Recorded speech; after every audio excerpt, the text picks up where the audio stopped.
तारीख 17 अक्टूबर 2025। उस रोज दरभंगा के जिला ऑफिस में बहुत भीड़ थी।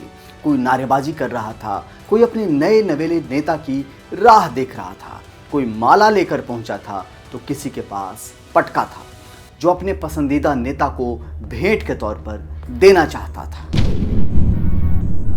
थोड़ी देर बाद ही एक मासूम सी लड़की की एंट्री होती है।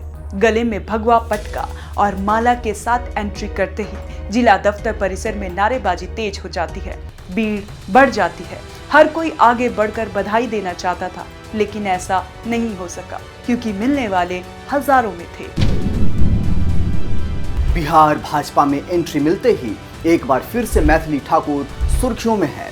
जिस मंच पर कभी सिर्फ सुरों की तान गूंजती थी, अब वहां सियासी घोषणाएं हो रही हैं।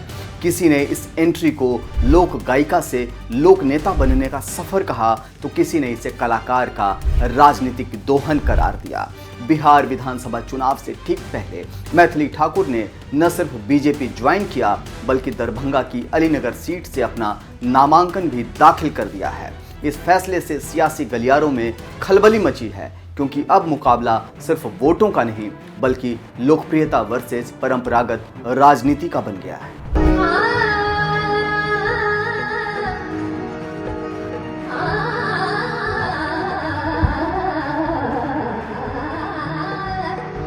कभी मंच पर बैठकर ढोलक की थाप पर वंदना गाने वाली ये बेटी अब जनता से वोट मांग रही है।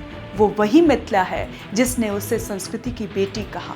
अब देखना है कि क्या वही मिथिला उसे राजनीति की नेता भी बनाएगा। अलीनगर सीट पर पहले से ही कड़ी टक्कर मानी जा रही थी, लेकिन मैथिली ठाकुर के मैदान में आने से मुकाबले का स्वरूप ही बदल गया। बीजेपी को उम्मीद है कि मैथिली का युवा वर्ग और महिला वोटर पर खास प्रभाव पड़ेगा। वहीं विरोधी दल इसे स्टार पावर का सियासी इस्तेमाल बता रहे हैं। सोशल मीडिया पर बहस जोरों पर है। एक और उनके लाखों फॉलोअर्स उन्हें नई राजनीति की उम्मीद कर रहे हैं तो दूसरी ओर कुछ आलोचक इसे भावनाओं पर खेला गया दांव मानते हैं। लेकिन इस बहस से परे चलिए आपको बताते हैं उस लड़की की कहानी जो कभी बिहार के मधुबनी जिले के एक छोटे से गांव में मिट्टी के फर्श पर बैठकर गाती थी।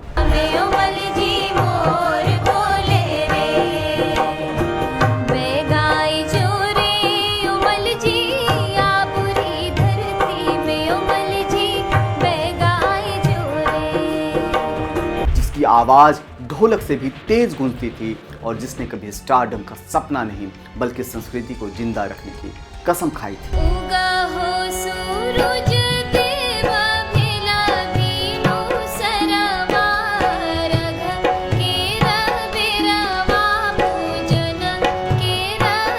पिता रमेश ठाकुर से सीखा संगीत, मां की ममता से मिली ताकत और भाई ऋषभ और आयाची के साथ मिलकर तैयार हुआ ठाकुर बैंड, जिसने सोशल मीडिया पर तहलका मचा दिया। जय कृष्णा जय श्री कृष्णा, जय कृष्णा जय कृष्णा कृष्णा, जय कृष्णा जय Shri Krishna. Indian Idol junior और राइजिंग स्टार जैसे रियलिटी शोज में जब वो पहुंची तो पूरा देश पहली बार मिथिला की बोली में सुरों की रवानी महसूस कर रहा था। वहां से लेकर दरभंगा के जनसमूह तक मैथिली ने कभी अपनी जड़ों से नाता नहीं तोड़ा। सारी सारी रतिया जगावे कोयल तुरी बीरहीन बोलिया, सारी सारी रतिया जगावे कोयल तुरी बीरहीन बोलिया। आज वही मैथिली ठाकुर एक कलाकार से जनप्रतिनिधि बनने की राह पर है। वो कलाकार जिसने कभी सरकार से कुछ मांगा नहीं, आज खुद सरकार का हिस्सा बनने की तैयारी में है।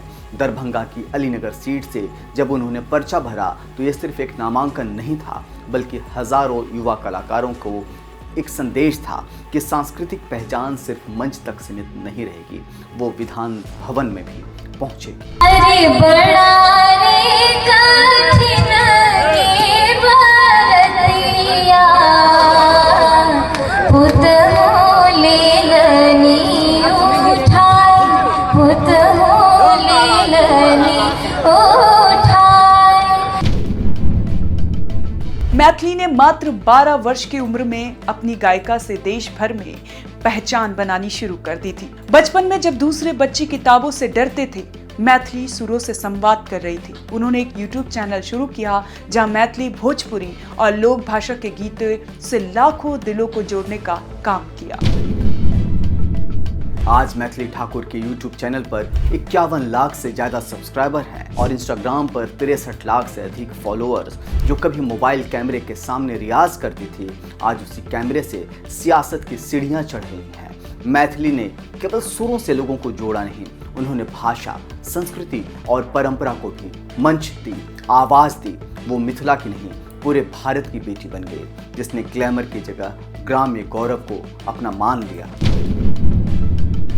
मैथिली ठाकुर एक ऐसा नाम जो आज संगीत और सियासत दोनों में गूंज रहा है। लेकिन ये कहानी यहाँ तक आसान नहीं थी। मैथिली का जन्म बिहार के मधुबनी जिले में 25 जुलाई 2000 को हुआ। एक बेहद साधारण परिवार में पली बड़ी मैथिली के घर में ना शौहरत थी, ना संसाधन, लेकिन जो था वो था संस्कार, संगीत और संघर्ष। उनके पिता पंडित रमेश ठाकुर खुद एक संगीत शिक्षक बेटी को कभी बोझ नहीं बल्कि एक मिशन मानते थे। मैथिली ने जब 3 साल की उम्र में पहली बार सुर में गुनगुनाया तो घर के आंगन ने मानो तय कर लिया कि अब बच्ची रुकने वाली नहीं है।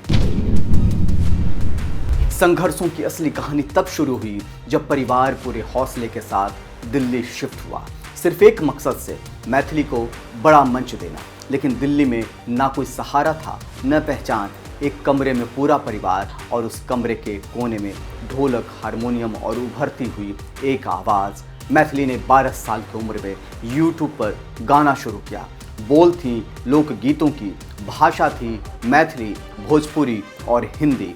धीरे धीरे वो घरों में, दिलों में और फिर मंचों तक पहुंची। जय राधे जय राधे राधे, जय राधे जय श्री राधे जय। और अब उसी मंच से निकली ये सुरों की साधिका राजनीति के मंच पर खड़ी है। बीजेपी की सदस्य बनी और सीधे दरभंगा के अलीनगर से विधानसभा चुनाव मैदान में उतर गई। ये एंट्री न सिर्फ चौंकाने वाली थी बल्कि सवालों से भरी हुई थी। क्या एक कलाकार राजनीति समझेगा? क्या सोशल मीडिया की फॉलोइंग वोट में बदलेगी? या फिर ये सिर्फ एक भावनात्मक चेहरा है जिसे चुनावी मोहरे की तरह इस्तेमाल किया जा रहा है? कुछ लोग उन्हें जनता की असली आवाज मानते हैं, तो कुछ कहते हैं कि संस्कृति को राजनीति में घसीटा गया है। लेकिन एक बात तय है, मैथिली ठाकुर ने सिर्फ गीत नहीं गाए, उन्होंने अपने फॉलोअर्स को सोचने पर मजबूर किया है।